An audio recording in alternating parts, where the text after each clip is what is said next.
بسم اللہ الرحمن الرحیم۔ السلام علیکم۔ حضرت احمد بن سعید رحمۃ اللہ علیہ اپنے والد محترم سے نقل کرتے ہیں، ایک گاؤں میں ایک عبادت گزار خوبصورت اور نیک سیرت نوجوان رہتا تھا۔ وہ اپنا زیادہ تر وقت مسجد میں گزارتا اور ہر وقت یاد الہی میں مشغول رہتا۔ ایک مرتبہ ایک حسین و جمیل اور عقل مند عورت نے اس کو دیکھ لیا۔ دیکھتے ہی اس پر عاشق ہو گئی اور اس کے خیال میں گم رہنے لگی۔ بالآخر جب محبت شدت اختیار کر گئی تو وہ راستے میں کھڑی ہو گئی۔ کچھ دیر کے بعد وہ نوجوان مسجد کی طرف جاتا دکھائی دیا۔ وہ اس کی طرف لپکی اور کہا، نوجوان میں تجھ سے ایک بات کرنا چاہتی ہوں، میری بات سن لو، پھر جو چاہے کرنا۔ اس شرم و حیا کے پیکر نوجوان نے جب ایک غیر محرم عورت کی آواز سنی تو اس کی طرف متوجہ نہ ہوا اور نگاہیں جھکائے تیزی سے مسجد کی طرف بڑھ گیا۔ جب مسجد سے گھر کی طرف آنے لگا تو وہیں عورت ملی اور کہنے لگی، اے نوجوان میری بات سن، میں تجھ سے کچھ کہنا چاہتی ہوں۔ نوجوان نے نگاہیں جھکائے جواب دیا، یہ تہمت کی جگہ ہے، میں نہیں چاہتا کہ لوگ مجھ پر تہمت لگائیں۔ عورت نے کہا، واللہ میں تیری حالت سے اچھی طرح خبردار ہوں، لیکن میں اپنے نفس کے ہاتھوں مجبور ہوں۔ میں خوب جانتی ہوں اتنا معمولی سا تعلق بھی لوگوں کے نزدیک بہت بڑا ہے۔ تو جیسے نیک خصلت اور پاکیزہ لوگ آئینے کی طرح ہوتے ہیں، چھوٹی سی غلطی بھی ان کو داغدار بنا دیتی ہے۔ لیکن میں کیا کروں، میں بے بس ہوں۔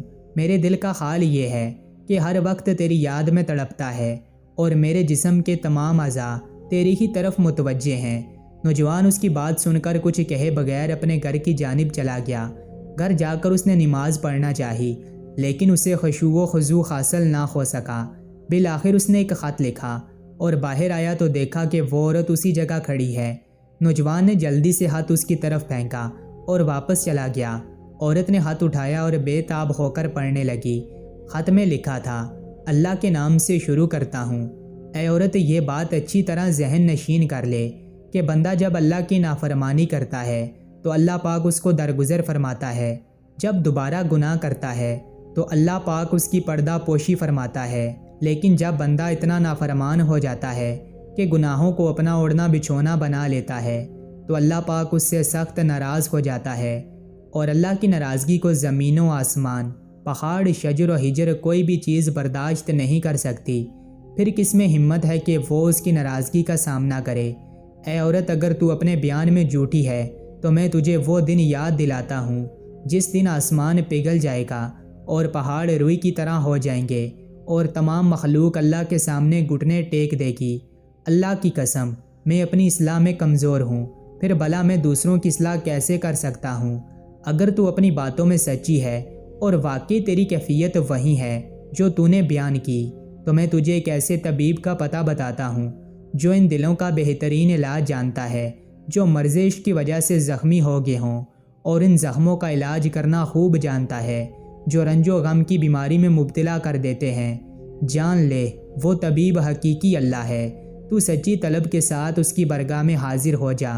بے شک میں اللہ کے اس فرمانے علی شان کی وجہ سے تجھ سے تعلق نہیں رکھنا چاہتا، جیسا کہ اللہ تعالیٰ نے قرآن پاک میں ارشاد فرمایا ہے، اور انہیں ڈرا اس نزدیک آنے والی آفت کے دن سے جب دل گلوں کے پاس آ جائیں گے اور ظالموں کا نہ کوئی دوست نہ کوئی سفارشی ہوگا جس کا کہا مانا جائے۔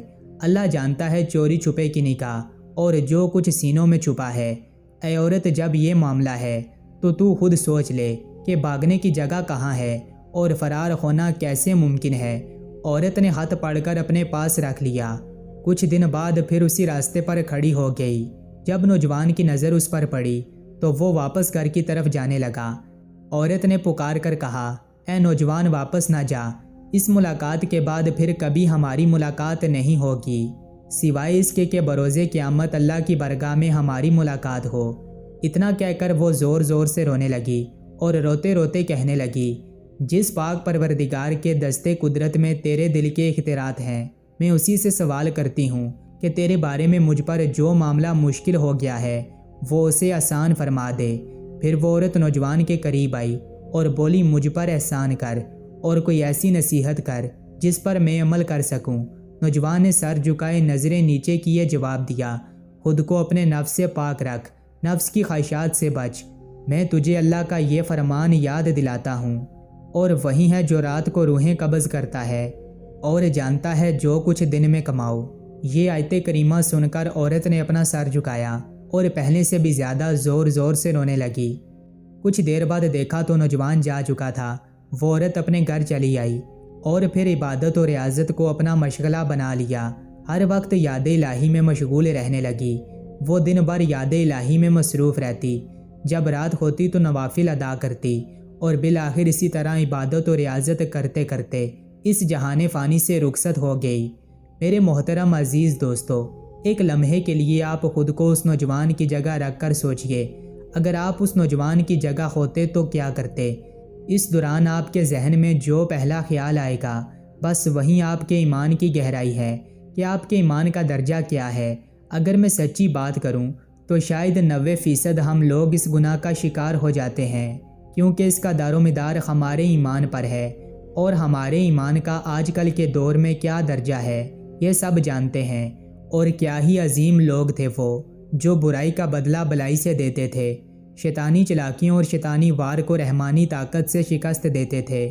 جیسا کہ آپ نے دیکھا کہ وہ نوجوان شیطان کے جال میں نہیں پھنسا، بلکہ شیطان کی چال کو رحمانی طاقت سے شکست دے کر ایک بدکار عورت کو اللہ کے راستے پر ڈال دیا، ایک گناہ گار عورت کی زندگی کا نقشہ ہی بدل دیا، صرف اس لیے کہ اس کا ایمان اللہ پر تھا۔